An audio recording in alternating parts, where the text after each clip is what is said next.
Cross Talk TV podcast. Peace.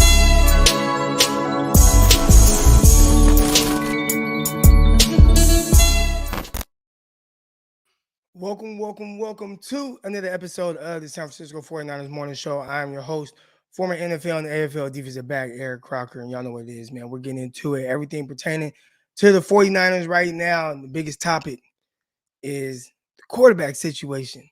Trey Lance, Jimmy Garoppolo, who's starting? What's going through Kyle Shanahan's mind? And why does he not trust Trey Lance? All right, we're going to get into all that and more. But first, make sure if you haven't already, hit the like button, hit the subscribe button, especially if you like what you've heard from this podcast. We're going to bring everybody on to talk about it. I want to get you guys, excuse me. I want to get you guys' opinions, but this is something I've been thinking about for a while, and I heard it on the podcast I was listening to yesterday. And I'm like, man, this is what I've been thinking. This is what I've been thinking, but we're going to talk through it. All right, so yeah, man, you already know what it is, man. Underdog Fantasy. If you haven't already, download the app, Underdog Fantasy, underdogfantasy.com. All right, download the app. Use promo code Crocky. When you do that, they'll match whatever you deposit. You better play a lot of over-unders and all that other stuff. All right, so I see somebody right now in the chat says, I bet money. Then it continues on to something else. But I want you guys to bet money at underdogfantasy.com or download the app. Use the promo code Crocky. I don't know if I should wait to kind of get my spiel on what I feel about this situation. Wait for everybody to fill in, because I know in the next, 20 minutes, I'm going to have 300 people in here, and I'm going to have to, talk about everything all over again. But as of right now, we talked about it a little bit yesterday. It ain't over till it's over with Jimmy Garoppolo. Jimmy Garoppolo is like, he's like that. I'm trying to think of a movie like T-1000. Y'all remember what's that movie called, man, with the Terminator? I'm tripping. I was gonna say with the Terminator. Right? Y'all remember Terminator? T-1000, like, I mean, they were shooting them, blowing holes in them. He was turning into liquid, like, and it's like, God damn, like, he just won't go away. And right now, Jimmy Garoppolo, he's T-1000. Or T-2000, whatever his name was. That's who Jimmy Garoppolo is right now. He ain't going away, right? Now, as everybody knows, Jimmy Garoppolo is dealing with a thumb injury. And it's a thumb injury that, it affects his ability to grip a football and throw it, whether it's a tight spiral or whatever, throw it with velocity. And I don't know if you guys have ever tried, hurt a hand and then tried to use it. Like, you can start to feel it in different areas, different pressure points with how you use your whole hand to kind of throw the ball. Which I have a football over here, but it's like a signed one, so it's not a good one. But you use your whole hand to throw a football. And right now, when you look at Jimmy Garoppolo, especially with that, whatever's going on with his thumb, it's going to affect it to some extent. So they had him out there and they're trying to figure out right now, can he throw the football? Now, from all reports yesterday, looking at the 49er beat writers' Twitter accounts, Matt Maiocco and a lot of those guys,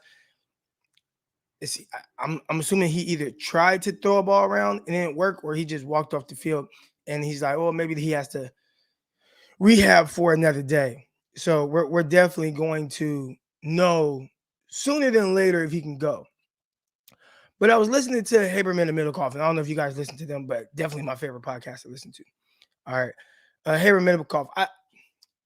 I like good football talk and not like some weird stuff. You know what I'm saying? Like, I'm not like a weird stuff type person. Give me good football talk. Good football talk. And Haberman and Middlecoff, they give me good football talk. But something they said I've been thinking about, and it made all the sense in the world. It made all the sense in the world. And I like the way that they put it. Kyle Shanahan does not trust Trey Lance. Now, I think when people hear that, they're going to think, oh man, like, he doesn't trust him. He must be doing something wrong. I believe that a rookie quarterback can be doing a lot of things right. But at the end of the day, until you know, you don't know. And Kyle Shanahan, as they were saying, and as I think, he takes me as the person that Kyle wants to know. Like, he wants to be 100% certain in whatever decision it is that he's making. And if he's not 100% certain, he feels uncomfortable. Example, I remember it was the Rams game, I believe it was. Was it the Rams game? Where he didn't really drive before the half, right? It was like he didn't drive before the half, and that was an opportunity for the 49ers to really like put their foot on the Rams' throat at this time. This is before the half. All right. So you got the 49ers. They had an opportunity to call a timeout so they can get the ball back and potentially drive down the field. Kyle Shanahan elected not to call the timeout. He wasn't sure, right? He wasn't sure. Like okay, we can get the ball back, but how confident am I that my quarterback, Jimmy Garoppolo, is going to lead us down the field? And I'm thinking, like, damn, like I hear you loud and clear. I hear what you're saying. When I saw that, I'm like, I hear you. But later in the game, it was like 4th and 7 from damn near midfield, and he goes for it on 4th down with Jimmy Garoppolo. And I was so confused. I looked at what he did earlier in the game, and I'm like, okay, you didn't call a timeout to potentially drive the field and get some more points before the half. But later in the game, when you're up, you go for it on 4th down.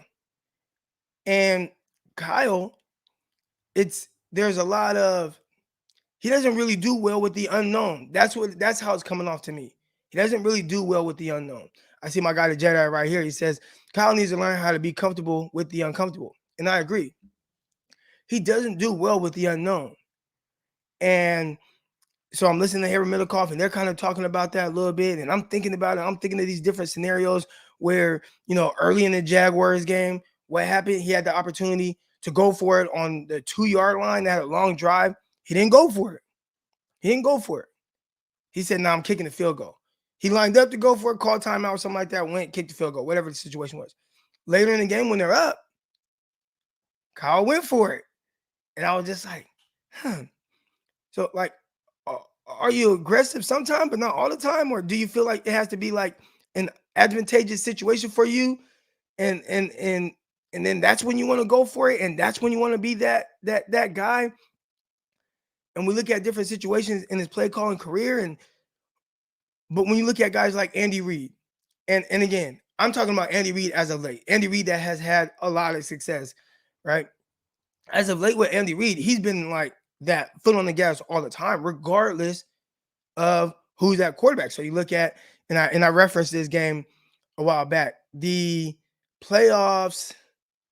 Was it last year? And it was in the run with the when Tampa Bay and Kansas City Chiefs played in the Super Bowl. All right. So in that playoff run, he lost Patrick Mahomes in the game against the Cleveland Browns. And at one point they were up at the end of the game, I don't know, 5 points or whatever. They have Chad Henne in that quarterback. Right? They got Chad Henne in that quarterback.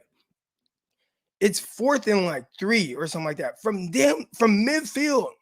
Like if you don't get this, you give the Browns, like they were marching back, right? You give the Browns an opportunity to start from midfield to drive down and score points to win the game and knock you out. You got Chad Henne in that quarterback. And what does Andy Reid do? He goes for it. Now, again, I don't know if it's the right thing to do. I don't know if it's the wrong thing, whatever. But I do know one thing. He's going to do that regardless who's that quarterback, regardless of the whole situation, right? And it wasn't I have to be 100% sure the outcome or whatever. It's like, no, I'm going to control my own destiny with this, and I'm going to make it work.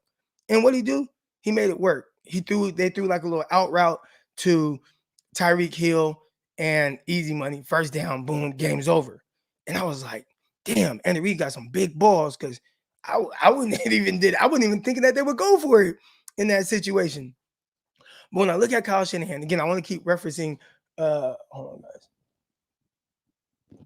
And I want to keep referencing Haberman and Middlecoff, because that was when it like sparked the idea. But we've talked about it on here where, a lot of people are asking, well, why isn't he going with Trey Lance? Why isn't Kyle Shanahan going with Trey Lance? And my thing was always, there's too much unknown. There's a lot of unknown with Trey Lance. There's the unknown. And I think the unknown really scares Kyle Shanahan. It really scares him.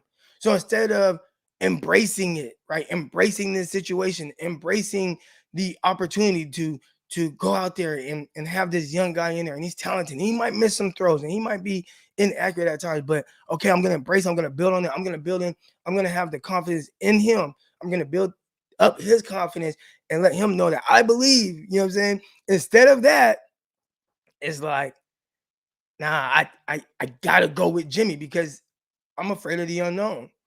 Even in a situation where the season has not gone exactly how you would like, that's been my big thing, right? Season hasn't. When you start with Jimmy Garoppolo, the goal was not to be 8-7 at this point. Now things happen. There's been injuries. There's been this, that, and the other. But I feel like there hasn't been that pivot of the situation. I talk about it all the time. My situation coming out here. I live in fucking Arkansas. I live in Arkansas. Hold on, I'm gonna touch on that. Let me get to this super chat. They are treating Trey like RG3 2.0. Remember, Kyle's type is Kirk Cousins. What you are witnessing is a buyer's remorse. You know what? I have a great take on that. So yes, we could say Kyle Shanahan's type is Kirk Cousins. What I believe Kyle Shanahan is trying to do and what he wants to do is get the best of both worlds, which I like it. I like it. He's trying to get the best of both worlds. He wants Trey Lance to beat Kirk Cousins. And in a sense of being able to just run the offense. He wants Trey Lance to be able to run the offense the way that Trey Lance, the way Kirk Cousins can run the offense, but have the other aspects of it, the other ability of it, as like a guy like Trey Lance. So that's what he wants. And I don't think anything's wrong with that. I don't think anything's wrong with that. I don't think there's buyer's remorse. I think all it is when he can play the game the way Kirk Cousins can play the game, but then give me all the extra stuff, that's when I'll feel comfortable with Trey Lance on the field. That's what I think he's doing. That's what I think. So I don't think it's buyer's remorse. I think with Kyle is just you gotta work. You gotta work. You know, you didn't get handed Matt Schaub. You didn't get handed Matt Ryan. You know what I'm saying? You didn't get handed Jimmy G. You got a young guy. You got to build him. And you got to work. You got to work. And I think he's having trouble understanding that aspect of it. You know, your dad got handed John Elway, Steve Young, right?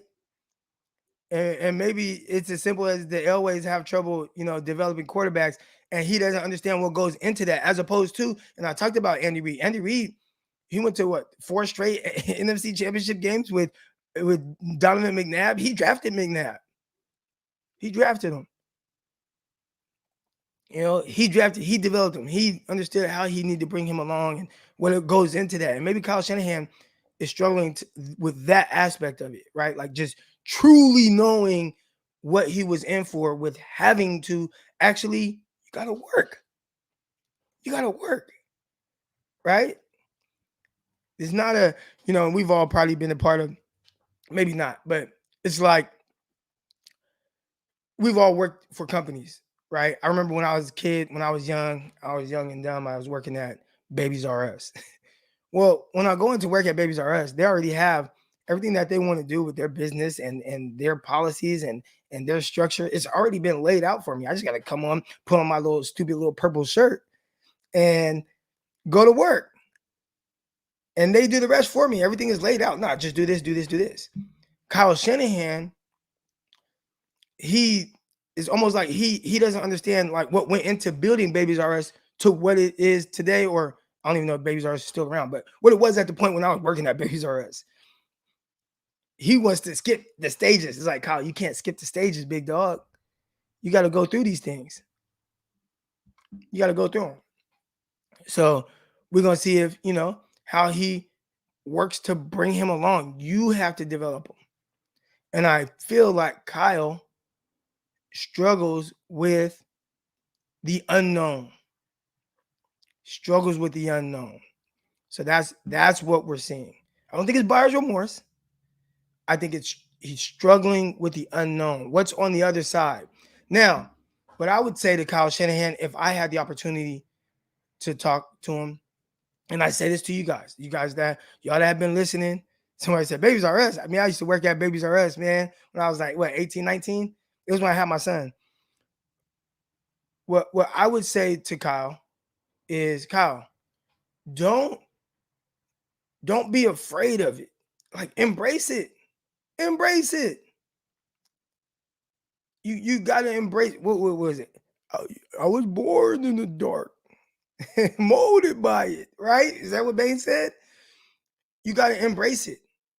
And I think Kyle right now, he's scared to embrace that change. He wants it to be a certain way right now instead of him molding it.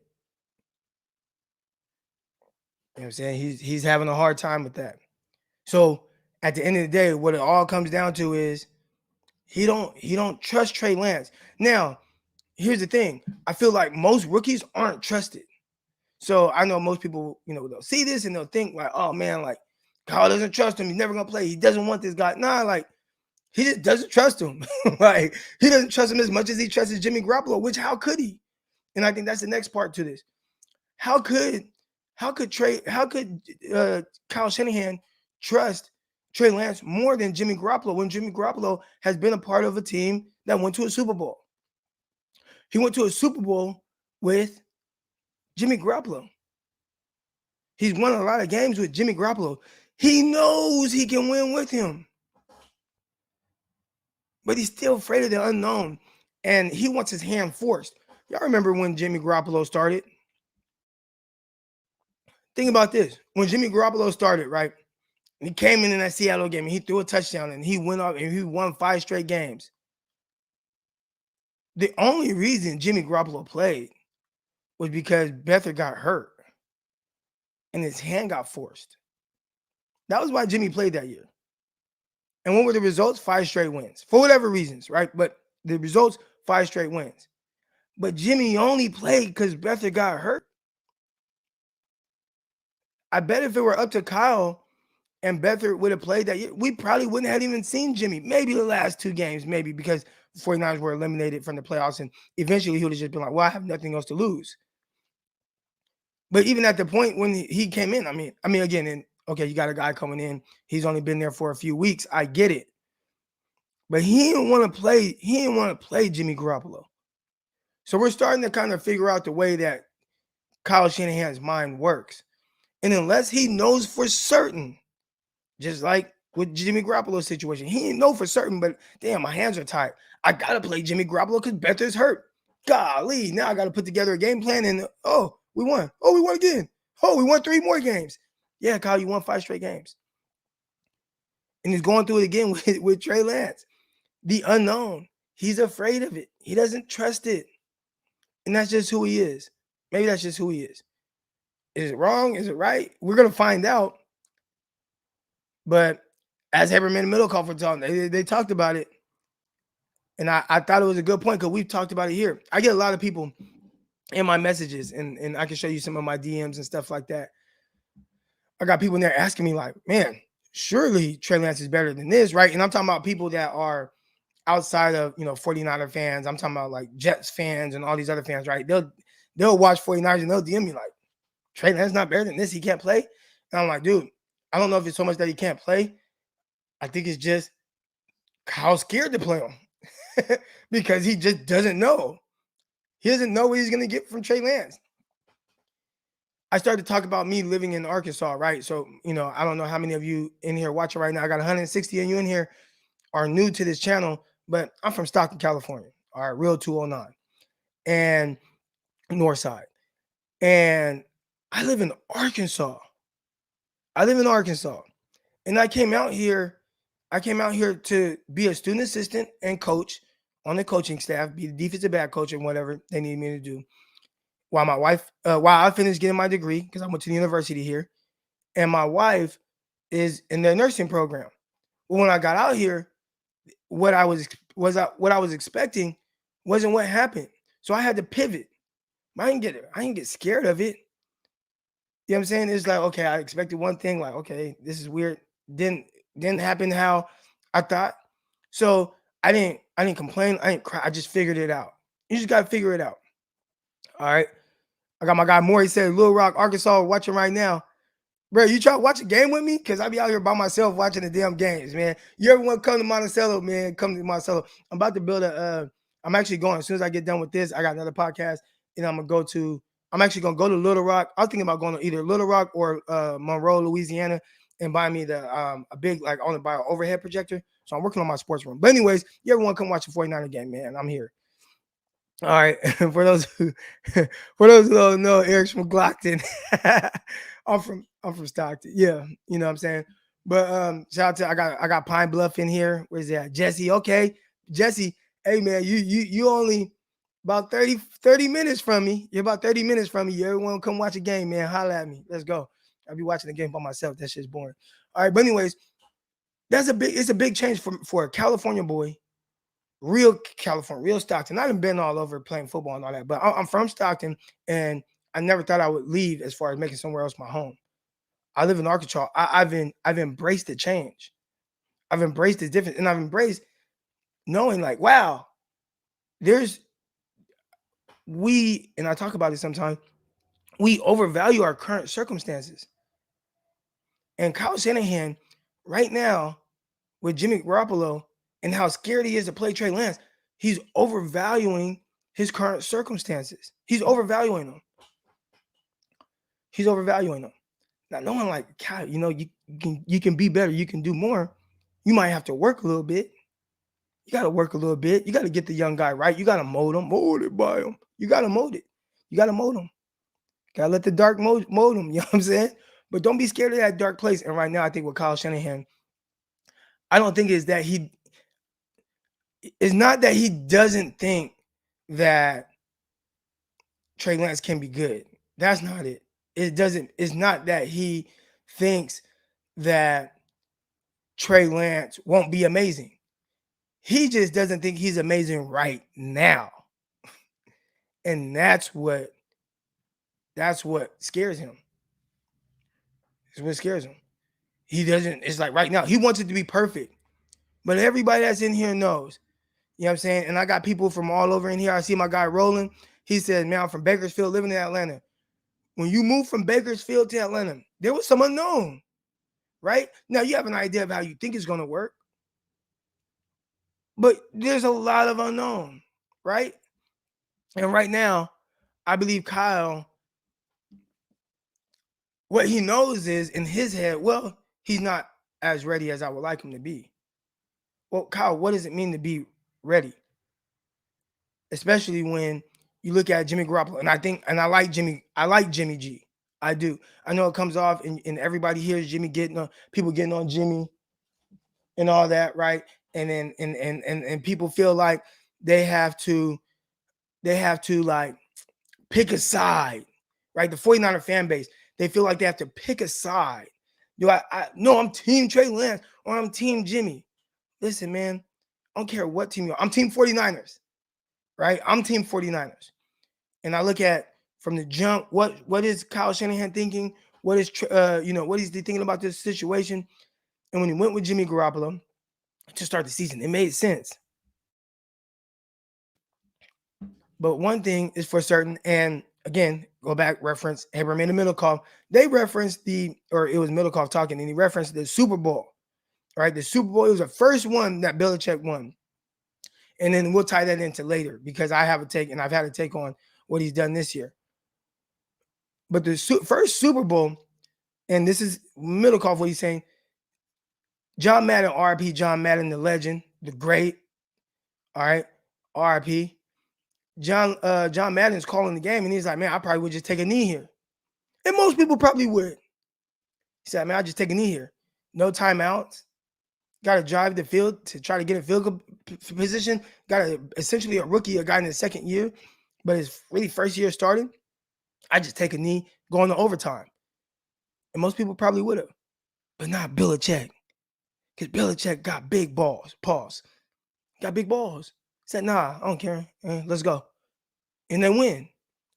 And I really feel like people that when you go for it, you win. You got to go for it. Now, you'll take some L's in the process, but eventually you go for it enough, you're going to get it.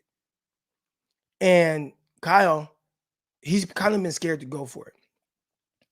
You look at the situation right now with Belichick, right? You see what he did with Tom Brady, and you see what he's doing right now with Mac Jones. He went for it, right? You that wasn't everybody just thinks that Mac Jones just outright beat out Cam Newton. I'm not saying he didn't just outright, but I watched Cam Newton in that Eagles preseason game, and he was on point.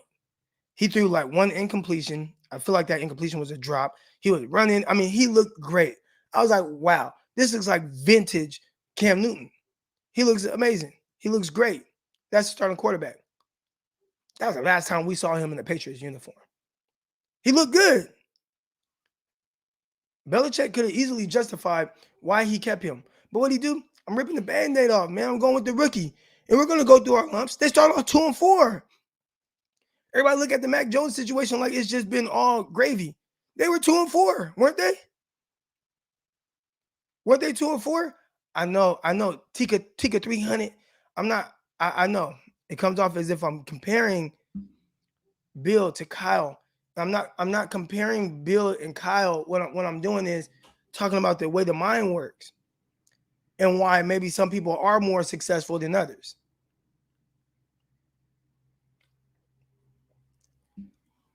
That's why I'm going with this. There is a difference between Belichick and Kyle Shanahan. And so far, what Bill has shown us is I'm going to go for it. And Kyle right now, with his actions, is telling us, well, I don't trust Trey Lance. And it's like, okay, we get it. I don't think anybody truly trusts a rookie, but you got to figure it out. You got to figure it out. I don't think anyone truly trusts a rookie. I'd say if you poll coaches around the league, even guys that have started rookies from the jump, they don't trust a rookie. Now, is it as simple as, well, 49ers don't trust a rookie, but they have somebody that they do trust in Jimmy Garoppolo, so that's why he plays. And I'd say, okay, yeah, that's why you start the season the way you do. But at some point, when it's not going as well as you would like, do you say, I don't think I can get better? And that's when it comes to people overvaluing their current circumstances. You know, I get something from Californians all the time. And I say Californians, I'm a Californian. You know what I'm saying? I'm a real nigga from Stockton, California, north side. And a lot of, I would have never said I'd be able to leave Stockton.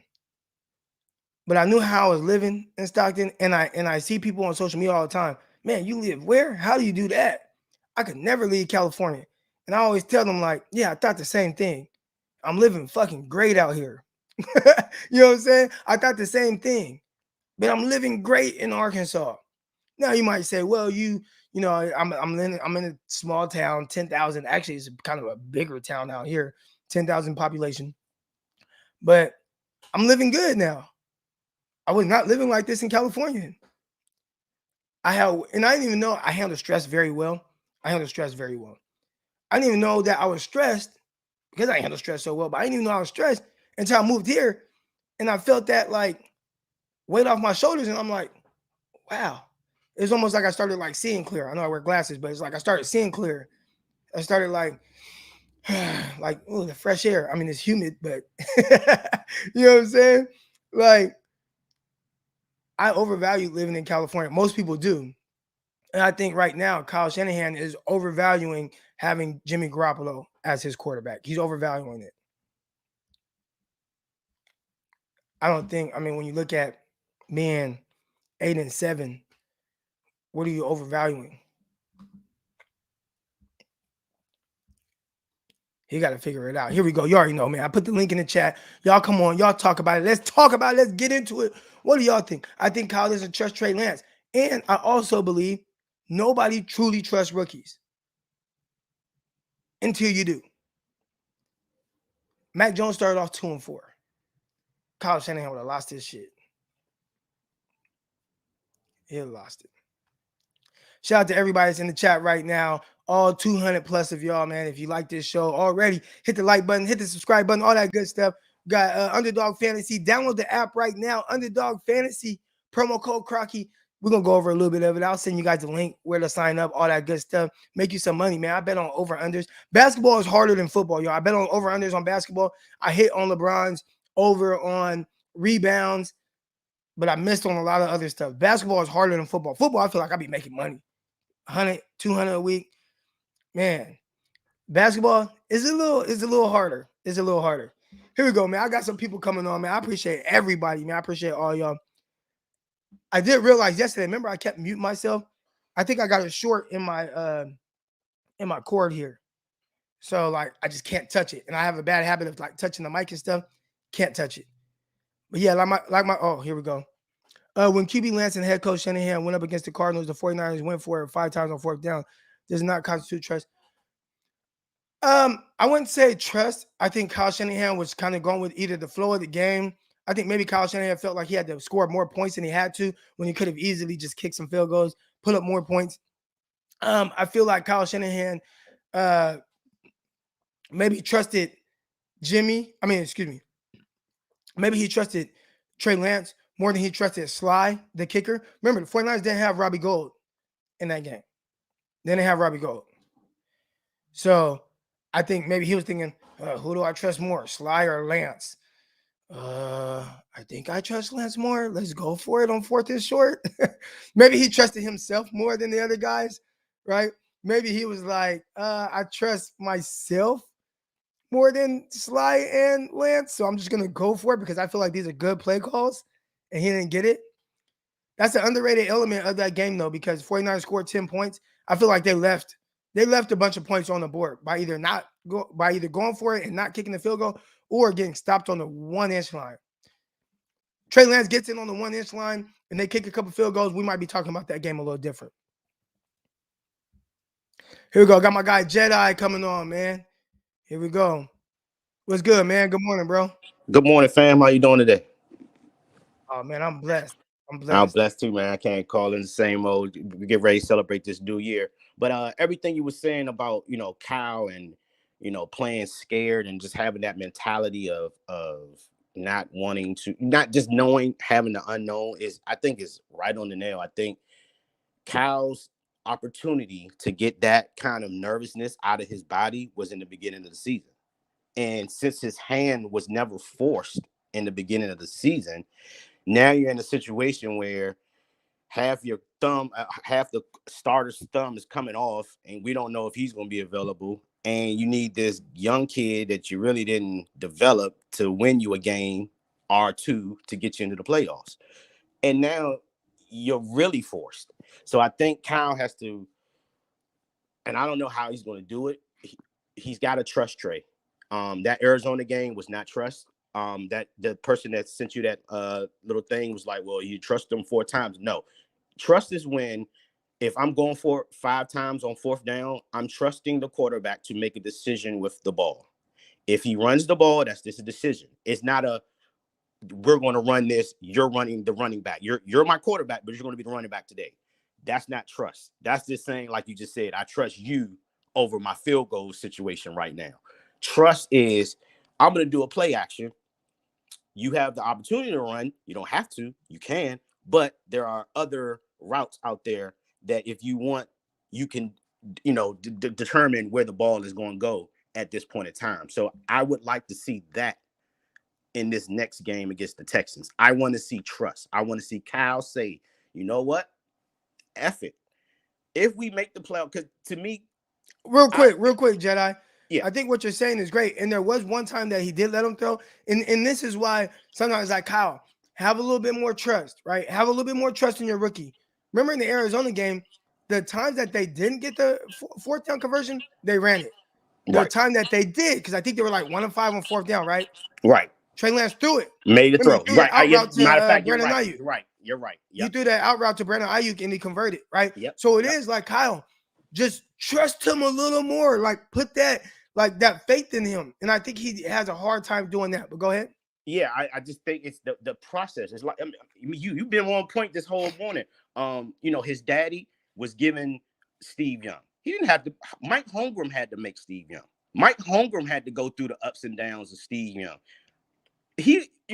Mike got the benefit from Steve Young. Same thing with John Elway. That was I believe Dan Reeves was the one that really worked with John Elway throughout the Denver Bronco years. And it was Mike that got the benefit of that hard work. So Cal, he has to understand this is hard work that goes into it developing a quarterback. Number one, it takes those ups and downs. It takes those days where you're going to feel like you want to strangle this mf'er, but you have to go through it. It's the same thing Mike Holmgren went through with Brett Favre. It was the same. Like, this kid has so much talent, but he does these things that's just like, I'm gonna strangle this kid. But in the long road, it panned out. So I think Cal is missing the overall picture of, you put in the work, you go through the hair pulling, and then you get to this point where you see the growth. And I see Josh Allen, all the Buffalo, what happened with him. His first 2 years, he looked lost. He looked like a lost child in the NFL.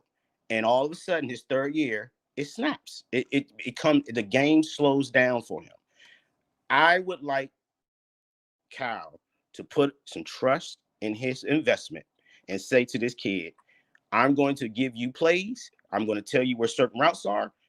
It's up to you. Wherever you think the ball should go, you let the ball go. We're going to live with your whatever happens. Until we get to that point, Cal is never going to establish this young man. You have to be able to establish and develop your young quarterback.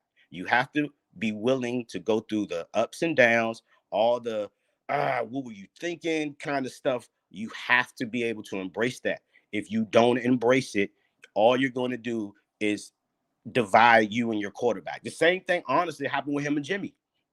You didn't really trust Jimmy like that. And so the relationship got so poor. Now look where we're at. One bad like of a tweet. Now all of a sudden the thumb is hanging off and he don't want to play. So, I just think that there's got to be an open line of communication and trust that Cal has to start with Trey.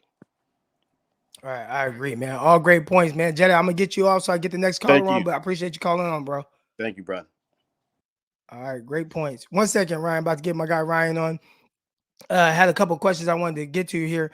What do you think about Fred Warner saying Trey has been holding the ball in practice instead of throwing it when practicing? Do they set and miss block scenarios to keep the QB on their toes? Great question. All right, so for those of you who have ever played football from high school, college, pro level, whatever, scout team is no different. All right, so essentially what happens is in the NFL or any level, right? You're shown a card, right? So you're shown a card and the card has a play on it. And Trey Lance as a quarterback, everybody looks at it. Okay, they line up. He knows to run this play. Now, the defense, they have been, excuse me, hold on, I got this call.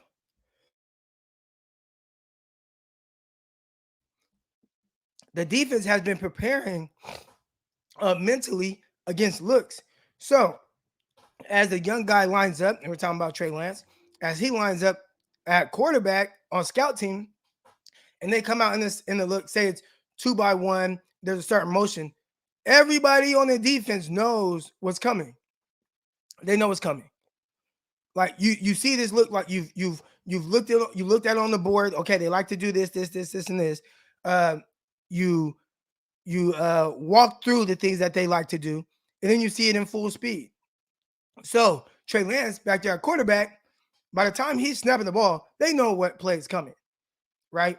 And since they know what play is coming, maybe there's guys covering a certain way, jumping routes and stuff like that. And he's probably scared to just let it rip. He needs to understand, hey, regardless of the results, the defense really knows, they know what the play is. You know what I'm saying? So you just got to let it rip. And it sounds like, to me, Trey Lance, now this is me talking without being there or having this conversation with Fred Warner, but it sounds like he's just not letting it rip. Instead of letting it rip, dang, everything's locked up, I'm just going to take off. And it's like, no, dude, like, regardless if it's locked up or not, throw the ball. This is where they would throw the ball. That's what they tell you. Like, they would throw the ball right here at this time. So you got to throw the ball there. So that's kind of how scout team goes. And it's no different than y'all that, if you watch film and stuff like that, you coach high school, you know what's coming. Same thing in college. And once you see certain motions and a certain alignment, you know what play is coming, especially when you've been preparing for it. And your coaches typically there's a play script.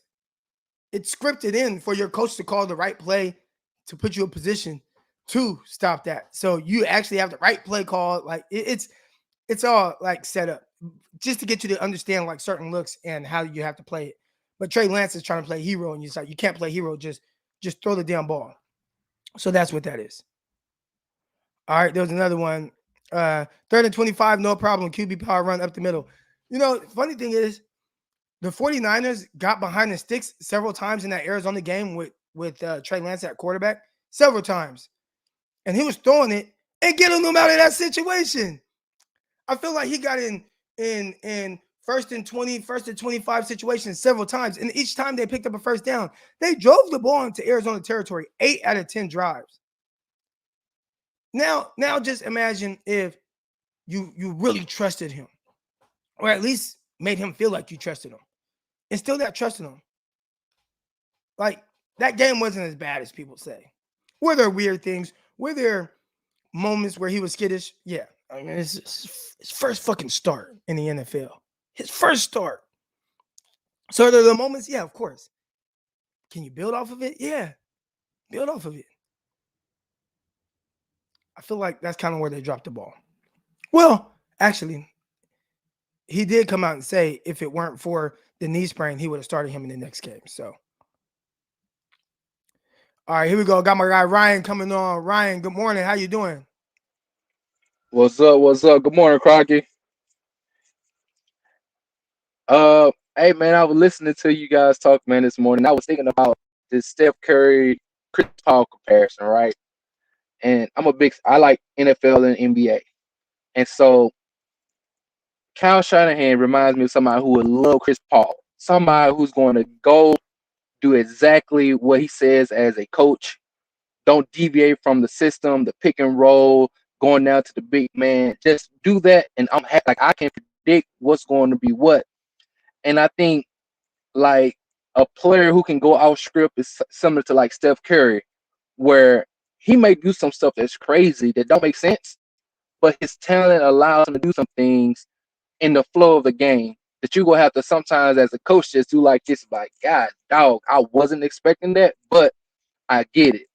But that comes with trust, and he's a rookie. And so I think Fred Warner was talking about during the practices, the scout team, he was like, the ball was just deaking and dunking or just running the ball. He wasn't really trusting his arm to just go out there and just throw that joker. But Fred Warner said he had to go over there, talk to the rookie man, was like, hey, bro, I need you to do you. You know what I'm saying? I need you, if you see it, because that's going to make us better as a defense when you are throwing these balls 15 or 20-yard in cuts and out cuts and these 7 routes. That's going to better prepare us throughout the week. And I think as he was shown that confidence by his teammate, was like, hey, bro, do your thing. We got your back. We will support you. I think that started to encourage him. But Kyle, on the other hand, is the head coach. He hasn't had like this is his first time having a head coach gig. Bill was a head coach before. You see what I'm saying? So he had the opportunity to mess up and learn from his mistakes. Kyle right now is coming in this position so tight that he's trying to micromanage everything. You know what I mean? And he doesn't feel that comfortable delegating that type of power to a rookie, you know? And so hopefully Kyle will allow Trey Lance to just play his game and understand that he has a George Kittle. He has a Trent Williams on the left side. He has a Lincoln Thompson right beside him. He has a Brandon Ayuk. Like, allow the parts around him to be there, and then trust the young boy will make the right play. Even though he may make a mistake here and there, that's going to build confidence. That's going to build trust. And any type of athlete, no, confidence is the number one. If that confidence is shaking a little bit, no matter how talented he has or how much potential he has, when he doesn't feel the coach is confident in him, he's going to be a little skittish. You know what I mean? He's not going to play as fluent as he can. But I truly believe once he got a coach, and I'm going back to the Steph Curry comparison, once he had Steve Kerr, was like, hey, it doesn't make sense for you to pull for 25 or 30, but for some reason you got that type of skill. And it shocks the defense. You know what I mean?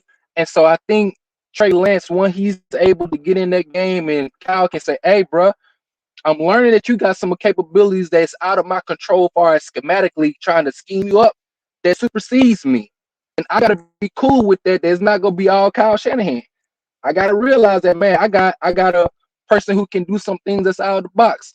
And I think that will start to forge their journey into the trade season or to the trade area. You know what I'm saying? But he's gonna have to trust that, and I know it's gonna be a hard thing for him to say.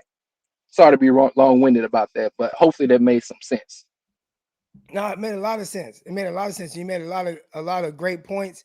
Uh, a big part of it is in anything, right? Like I know with my son, I have to show him that it's like, nah, man, like, positive reinforcement. I think that's what you're kind of speaking to, right? Like needs that positive Yeah, reinforcement. And I think Kyle is very black and white with the way that he coaches. And I like it. Don't get me wrong, but it leaves little room for error with how you handle players. Now, I think most people were kind of critical of how he handled the whole Brandon Ayuk situation, but Brandon Ayuk has since then turned it on. So maybe it works, or maybe Ayuk could just get more opportunity now. I don't know, but some targets went however up. they That's, I handle the mean, situation, they feel like he's doing better now.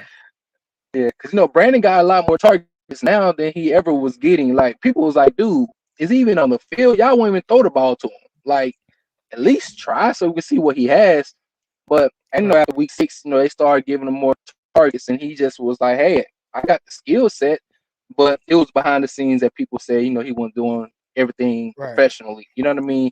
But as he's done that, Yeah. we've seen him be productive. You know what I mean? Producing. So I think that's the But same thing you'll have to see. I don't know if is he being more productive just because he's getting more targets, or is he being more productive because he's all of a sudden his attitude has changed because he's always been on the field. He's just now getting the targets. I think it's the targets, in my opinion, though. I think Kyle's the Yeah. type of person like, bruh, I can scheme you open for a drag or a jailbreak screen like this and get you 3-4 targets a game. But guess what? He wouldn't get none of that. You see what I'm saying? Right. And so it's like, I think Kyle was just like trying to set the culture like, hey, bro, I don't care you do have this type of talent. If you're not doing these things behind the scenes, I'm just not going to. I mean, I know it sounds petty, but like you said, some people are extremely black and white like that. And they'll be like, hey, I'm just not going to give you no opportunities, you know? Yeah. Yeah. All right, Ryan, man. I appreciate you coming on. I'm gonna get to my guy Austin Hey, up next. y'all go out there, man. Copy y'all some gear, man. Go ahead, Yeah, hey, represent for y'all see Eric, the man. beanie, Get man? the, Hold on, you know what I'm hold on. saying? Let me Y'all put you on the go beanie. ahead. Eric, go look at it. Yeah, Y'all go and go cop yeah, some merch, man. So when 2022 come through and we in the playoffs, when we get on this Joker, man, we can make sure we represent. You know what I'm saying? And tell everybody yeah. go check them out. The highest podcast in the morning time. You know what I'm saying? Yes, sir. All right, man. Appreciate you, Ryan. All right. All right, that's my guy Ryan, man. Love when he comes on. Ryan, aka Ricky Williams. Let's go. All right, next up, man. I got my guy Austin. Austin, man. Good morning. What's on your mind, bro? Hey, thanks for having me on, man. Do I sound okay and everything? Man, you sound perfect. All right. Uh, I'm just thinking about how telling these next 2 weeks are going to be in the NFL season. Because, well, most likely Lance is going to play. If he does play, he's either going to play well and we're going to be like, sick, the future's here, or he's not going to play well and we're all going to be like, oh gosh, what now? So Right. we could get into the playoffs, he'll be looking good. All right, Jimmy's out of here, thank you, but he's out of here now. Or we could be like, okay, well, we whiffed on the pick, or did we whiff on the pick? Granted, it will be only 3 starts for him if we don't make the playoffs and he plays both games. But still, a lot of people are gonna think, oh goodness, he's already struggling, and he's had the entire Right. season. So here's kind of my thing on that, and here's just kind of the reality of it, and what's really tough about this situation. Let me pull up these stats real quick from this quarterback. Let me find it. All right, so Davis Mills, and this is a tough thing when you have a guy like Trey Lance who will essentially only maybe get 3 starts. There's less room for error with him because he just doesn't have the opportunities of some of these other guys. So say Trey Lance, right? He started 1 game. You have Davis Mills. Davis Mills has started. He's going on his 10th start. Davis Mills is going on his 10th start. Let's talk about some of his early starts, all right, and kind of what they look like. Davis Mills in week 2 played They lost 21-31. He was 8 of 18 through 1 touchdown, 1 interception. All right. What is that? No, not even 58%. Less than 50% passer. I think, what is it? Oh, passer rating. His passer rating was a 58. The next week, playing a little bit better, 19 to 28. And then the following week, he completed 11 out of 21 passes through 0 touchdowns, 4 interceptions. So it wasn't great, right? Like it's bad. And I'd say if you took that 3-game sample size from Davis Mills, most people will tell you, wow, Davis Mills is trash and he should never play in the NFL. They lost to the Bills 0 to 40. All right, 0 to 40. He was 11 for 21, 0 touchdowns, 4 interceptions. Don't ever play him again. We don't want to see him. He sucks. All right, that's what most people think. Well, the very next week he turns around and he's 22 or 25. Oh, excuse me, they lost 22-25. He completes 21 out of 29 passes, over 300 yards, 3 touchdowns, 0 interceptions. You know what I'm saying? And it's just that one extra game probably started to change the narrative around what he is.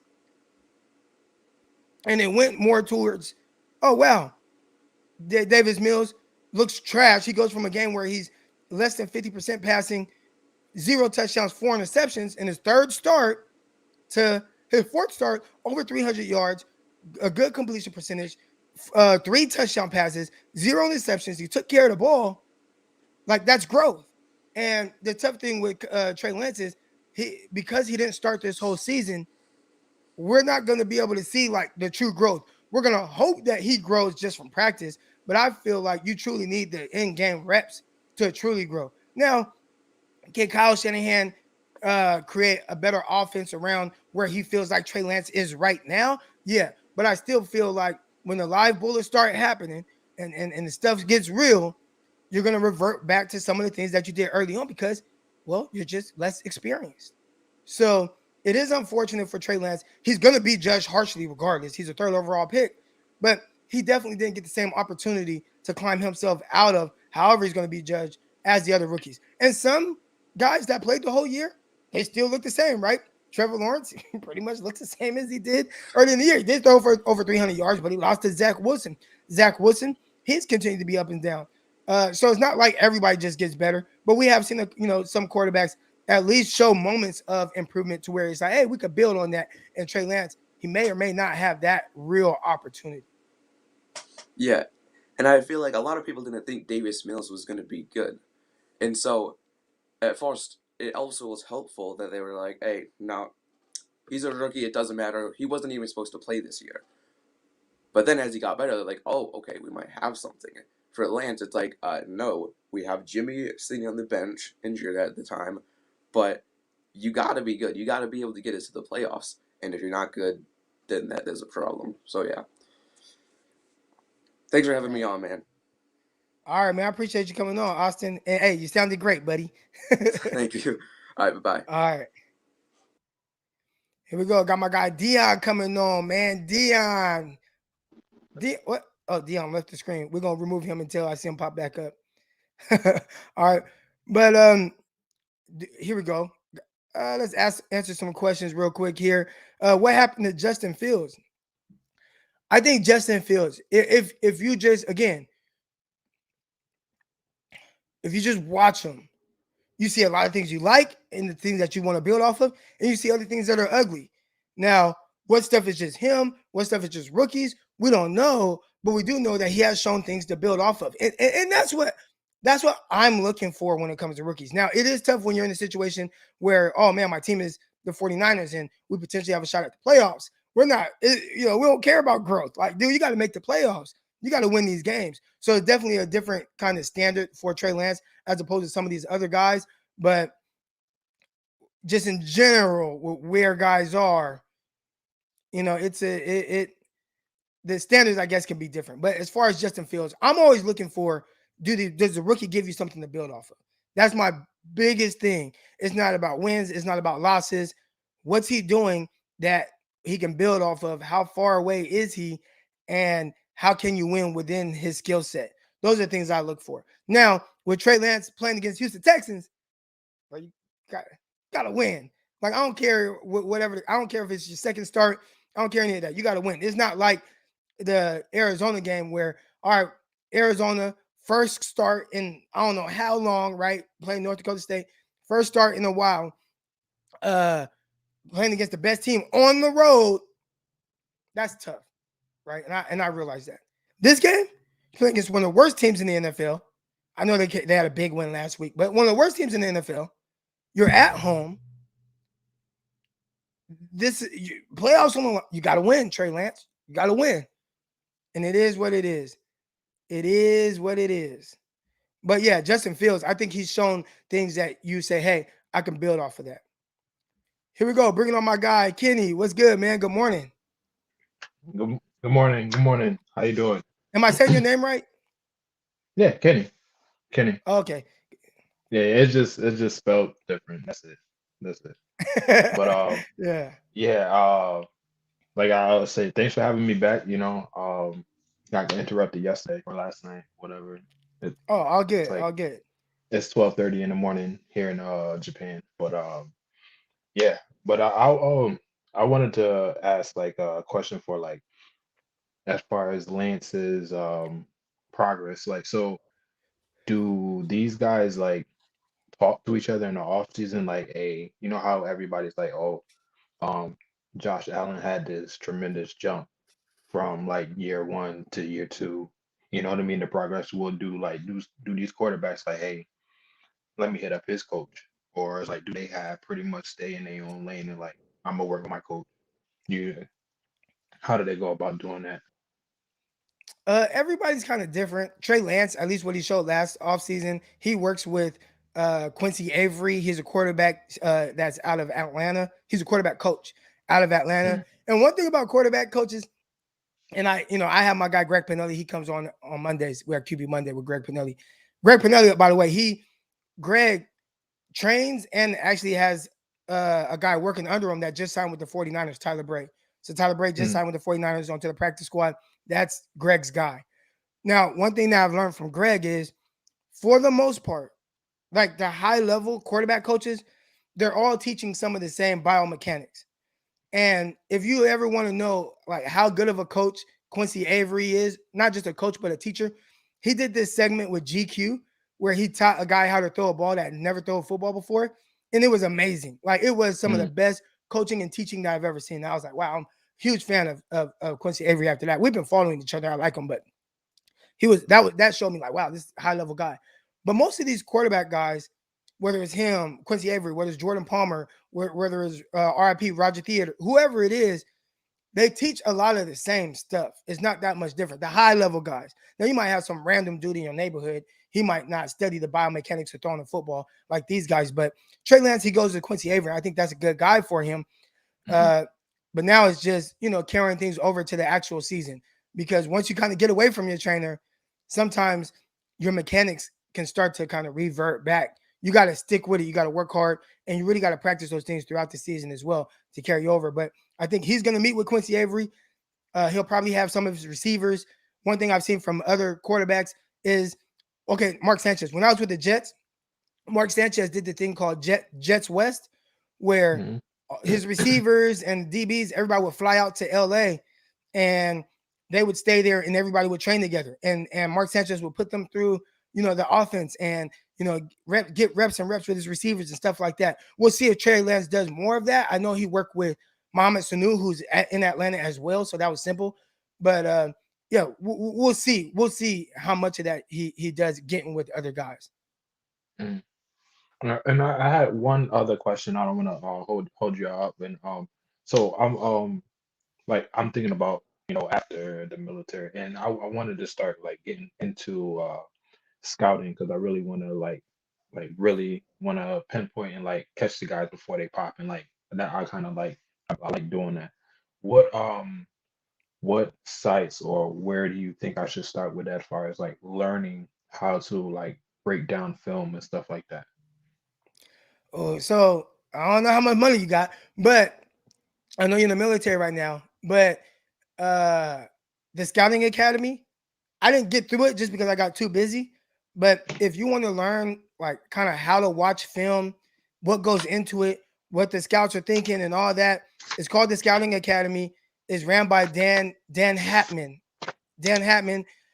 It's really amazing. I learned more in the 3 weeks that I was doing it than ever. Like, you know what I'm saying? Just in the sense of how to write a report, like how to write a scouting report, how to watch certain things. They challenge you to watch the things you're great at. They challenge you to watch the things you're not good at. And you know, the different ways that they do it. But the Scouting Academy, I believe I paid about $700 for it. But it's amazing. You have to be able to dedicate about 2 hours a day to it, just by Okay. watching it and basically doing the work and watching the film and everything. About 2 hours a day that they're going to ask of you, but it's at your pace. It's really just like modules, but it's really amazing if you really want to learn like how to watch film, what to look for, what the guys are thinking. Louis Riddick, you know, he's on ESPN Oh, and you know okay. should be a GM right now. He's one of the instructors. But yeah, Scouting Academy, that's where I would start. It's really good, really, really good.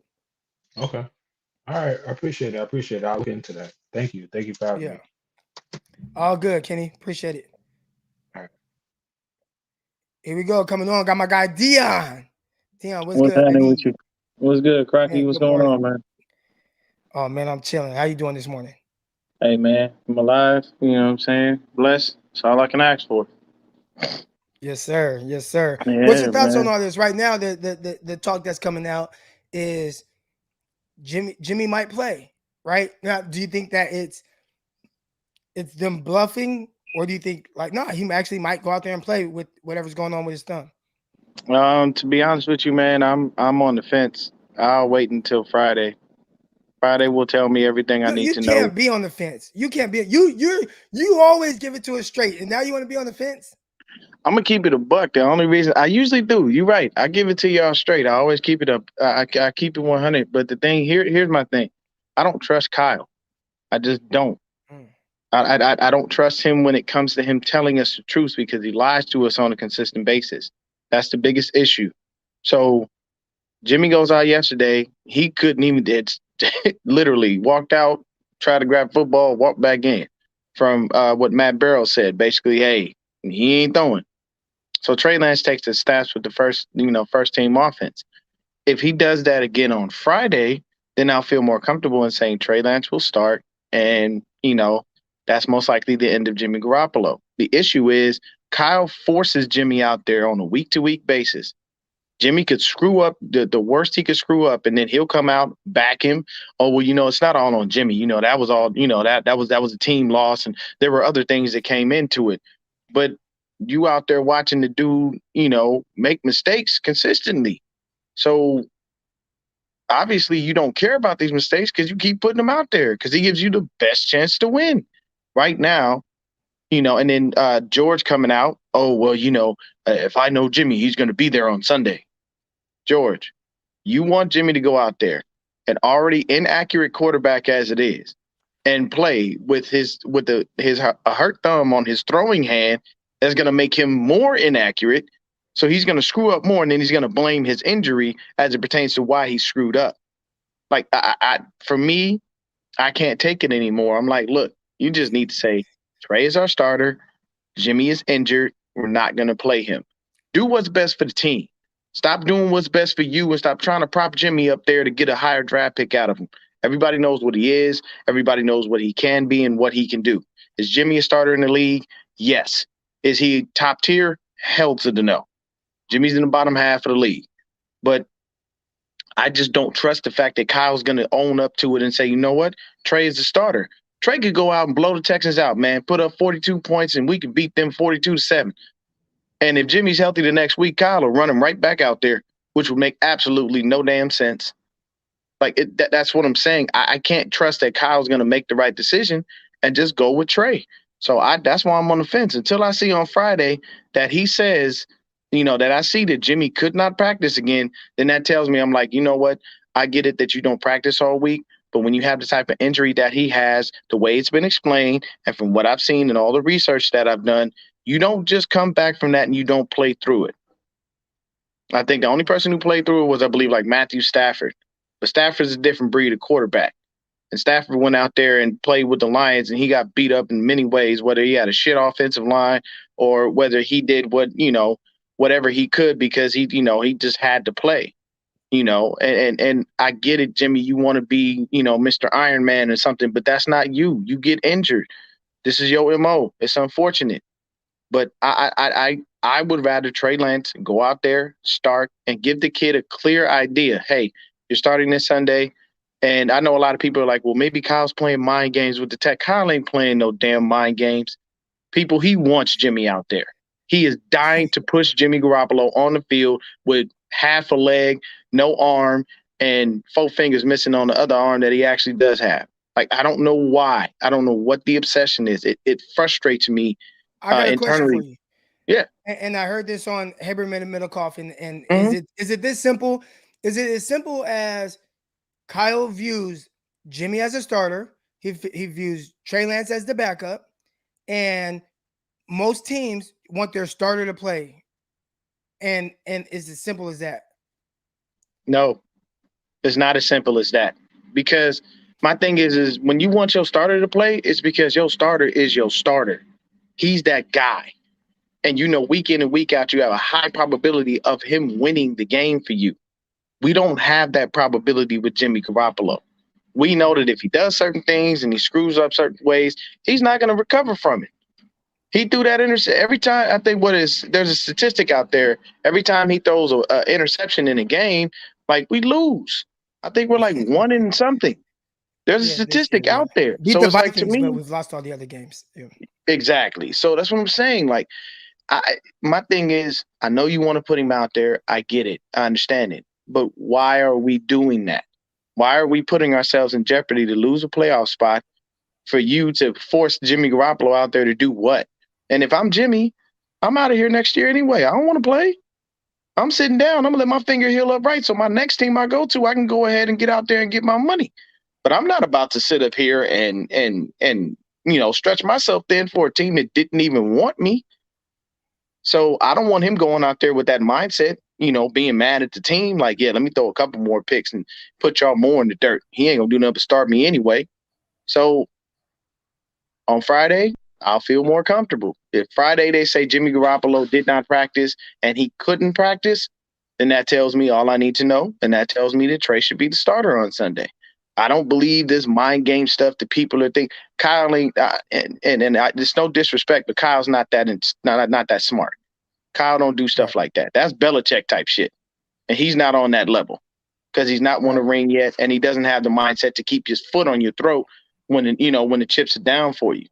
Look at right before the half. He didn't trust Jimmy to try to push that ball down the field. So in that Texans game, he was like, nah, we're not going to do that. I don't need this dude throwing another in the pick. Titans game. It was a little weird. It was like they went for it, got the first down, and I was like, okay, they're going to call timeout. And then they just like, all right, let's run the clock out. And I was like, that's interesting. That was interesting. I mean, and also saw the stat, which was weird. I guess the 49ers, they put a stat up there, and it seems like they don't really go for it before the half, but they said something like the 49ers have the most points in the NFL on the drive before the halftime or something crazy like that. Did you see that stat? Yeah. So why wouldn't we do that? But it all goes back to seeing certain things, man. And I appreciate you having me on, Crocky. I know usually guys out there, I really keep it a buck with you, but right now I just don't know because our head coach, he loves him some Jimmy Garoppolo and he wants to force him out there. And I can tell you this, say Jimmy goes out there and plays. And the first thing he does is he throws an errant ball.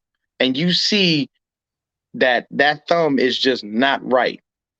Do you pull him and put Trey in? Or do you leave him in there and let him continue to fuck up? That's the issue. I don't want him to do that. I want him to see it and say, you know what? Much as I might not want the kid in there, he needs to go in. I can't. You can't afford to lose any more games. You cannot. If you lose any more games, you have no hope of the playoffs. None. So you don't want to do that.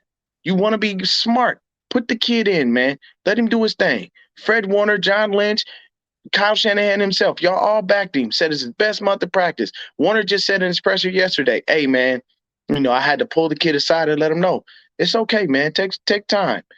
Try to make some plays from the pocket. The team is rallying around him. They're coaching him up. So that tells you that they see it. And if John Lynch is accidentally liking tweets while he's supposed to be in church praising Jesus, I mean, we got a problem. Yeah. That's all I'm saying. But I appreciate you, Crocky. Glad you're back home, baby. You know what I'm saying? Do your thing. Continue to do your thing. You know, we got nothing but love for you, man. And peace and blessings to you, brother. All right, you have a good one, Dion. Mm-hmm. All right, shout out to my guy Dion. Love when he comes on. Talks that real. Got a comment here from our guy Ray. He says, it's the Mahomes experiment that Kyle is following with Trey. Redshirt him in his rookie season and get ready for 2021. My only pushback would be that Alex Smith had the best year of his career that season. Best year of his career. So it kind of left like no doubt. I think the reason why people are screaming for Trey Lance, at least I know myself, right? The only reason, like I'll be the first to tell you, I don't think that Trey Lance is just better than Jimmy Garoppolo right now. Right? I'm not saying that. I'm just saying, like, well, if you're losing games with Jimmy G, you can go with the rookie and build off of that, especially with the game plan that has kind of been the recipe for success with Jimmy Garoppolo, which has been to run the ball 40 times. You know what I'm saying? So it's like, if I feel like I have to coddle Jimmy Garoppolo, I might as well coddle my rookie. But I'll be the first person to tell you, as far as what we know, I don't think that the rookie just flat out gives you a better chance to win than Jimmy Garoppolo. And because we don't know that, I think that's what Kyle Shanahan is going. He's working off of that as well. But the difference is between that, the Mahomes situation, and what's going on now. Alex Smith had the best year of his career. Best year of his career. He wasn't doing the weird stuff, turning the ball over. He wasn't, you know what I'm saying? When you watch Jimmy Garoppolo and you see him, he's throwing interceptions, making, Alex Smith, if you lost it more times than not, it wasn't going to be because he's turning the ball over. You know what I'm saying? And then in that season, they lost in the playoffs. And if y'all remember that playoff game, it was a shootout with Alex Smith and Andrew Luck. It was a shootout. They both scored like over 40 points or whatever it was. So Alex Smith, he had the best year of his career that season. And if Jimmy Garoppolo had the best year of his career this year, I think that the Trey Lance loud noise, I think it would be calmed down a little bit. I think it'd be calmed down a little bit. So there's a lot of people that want to get on people. I can't speak for everybody, but I know myself. If Jimmy was having the best year of his career, I wouldn't talk about Trey Lance. Is it wrong year? He said, nah, Croc, wrong year. Okay, I know this. I don't know if it's the playoff game or whatever, if that was the wrong year. But I know one thing. The year that Mahomes is playing, or that was a rookie, Alex Smith had the best year of his career. I know that much. Now, what happened in the playoffs and stuff like that, I just remember this Colts-Chiefs playoff game where Alex Smith went crazy. But I do know that that year, Mahomes' rookie year, Alex Smith best year of his career. Not even close. It was really good. So there's that aspect of it. Looking at some of the comments here. If Jimmy is playing like an eighth year veteran, this is a dead conversation. I agree. And that's the part that a lot of people don't understand. Or I see people on social media and they come caping for Jimmy Garoppolo. Jimmy has opened this door. He's left the door open for this conversation. All year, everybody. Here's an example. When the 49ers were on the 3-game winning streak, we're here. We were talking about it, right? We were talking about in the losses. We were talking about in the wins. Everybody that was coming on would say, oh man, 49ers, they found their identity. What was going on in this game where they're running the ball 40 times a game? So is their identity just not throw with Jimmy Garoppolo? But you know what I'm saying? Like, but y'all telling me Jimmy is this, and y'all saying, well, he wins and this and that. But you're also telling me that the way to win with him is to run the ball 40 times. And I don't think that was the recipe for Kansas City with Alex Smith, who had the best year of his career. They weren't making they weren't saying, man, we gotta keep keep the throws down to a minimum for Alex Smith. People don't want Jimmy Garoppolo to throw the ball a whole lot, because the more he throws the ball, the more weird stuff starts to happen. That's not me getting on. I think Jimmy is who he is. I like Jimmy. At some point, there's people that have to be real with what he is.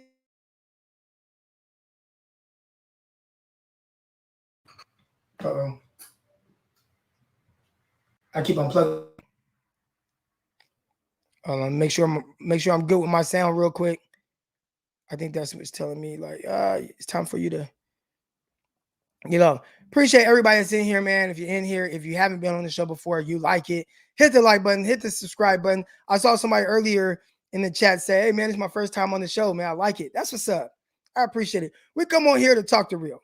We come on here, and I don't want to push my narrative or some agenda or anything like that. I talk about things that I either hear or that I'm thinking, and I try to make sense of things. I try to bring the perspective of the players. I try to bring the perspective of the coaches, and I try to make that make sense. And I appreciate all y'all that listen to me, and everybody that contributes to the show by coming on and all that good stuff. Didn't Alex Smith have a season he didn't throw a single touchdown pass to a wide receiver? He did, but it wasn't that year. It wasn't his last year. And that's the thing, right? He did have a season. I'm not saying that Alex Smith was this great quarterback or that he's just better than Jimmy or anything like that. I ain't even saying that. I'm just saying in the year where they had the rookie, he had his best year. So all I'm saying is with Jimmy, in the year where the 49ers have the rookie, he ain't having his best year. And it leaves the door open for the conversations with the rookies, to get the rookie in. That's all I'm saying. If Jimmy had his best year, when the 49ers on the 3-game winning streak, we didn't talk about Trey Lance. We didn't even talk about him. You know what I'm saying? They're on the 3-game winning streak. All right, whatever. You hear nothing about it. You hear nothing about Trey Lance. So it's not even something that's being forced because people just hate Jimmy. Well, I can't speak for everybody. I think there are people out there that just hate Jimmy for whatever reason. But I'm not even saying it's just what the situation is. Jimmy not playing as well, he leaves the door open for criticism or for the loud Trey Lance noise. Alex Smith would be able to drop back and feed Debo in the passing game when he's hot. He is so unreliable. Kyle has to hand the ball to Debo for big games.